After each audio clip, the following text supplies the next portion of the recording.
Clinical Associate Professor Jonathan Kratz says that the number of suicides go down during the festive season and that the festivities may have something to do with it. The biggest message we have around this time of year is just what we've learned about the importance of connection and relationships when it comes to suicide prevention. Connections and relationships, gifts that become more attainable during the holidays as friends and families gather together. A possible reason why the number of suicides go down this time of year. According to the Annenberg Public Policy Center of the University of Pennsylvania, December of 2023 had the lowest number of suicide deaths that year, at an average of just over 123 per day. National data usually shows fewer attempts, fewer deaths during the month of December compared to almost every other month of the year. Kratz says while many people think there's an uptick in suicide during the Christmas season, suicide rates usually go up in January. This idea that sort of after all of the gatherings and socialization and connection is sort of done,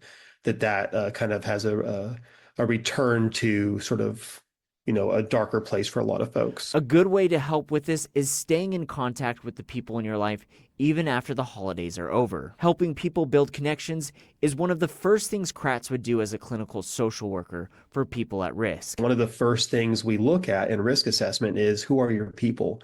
Who are those people you turn to in a time of need?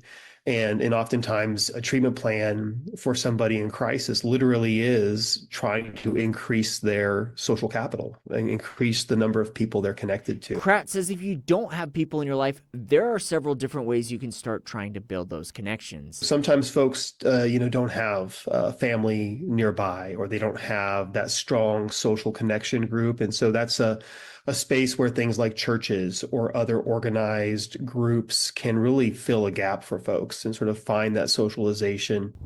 If you or someone you know is struggling with depression or suicidal thoughts, call Oklahoma's Mental Health Lifeline 988.